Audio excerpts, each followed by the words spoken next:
აჭარაში ინერტული მასალების მოპოვების შეწყვეტას მოითხოვს გარემოს დაცვის კავკასიის ბიუროს დირექტორი ვახტანგ ოქროპირიძე აჭარის მთავრობასა და გარემოს დაცვის სამმართველოს ჭოროხის ნაპირზე ინერტული მასალის მოპოვებაზე ლიცენზიის გაცემის შეწყვეტისაკენ მოუწოდებს. არასამთავრობო ორგანიზაციის ხელმძღვანელი აცხადებს, რომ იგი მზადაა აჭარის სანაპირო ზოლზე ნაპირსამაგრის სამუშაოებისთვის სამთავრობო კომისიას ალტერნატიული პროექტი შესთავაზოს. ვახტანგ ოქროპირიძე რეგიონში დაგეგმილი ნაპირგამაგრებითი სამუშაოებისთვის გამოყოფილი თანხების ხარჯვის გამჭვირვალობასაც ითხოვს. აჭარის გარემოს დაცვის სამმართველო არასამთავრობო ორგანიზაციის მიერ გაკეთებულ განცხადებაზე კომენტარს არ აკეთებს.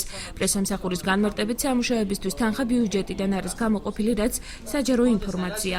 არჩილ კუპრეიშვილის განმარტებითვე ინერტული მასალების მოპოვებაზე ლიცენზიები უკვე კარგი ხანია აღარ გაიცემა.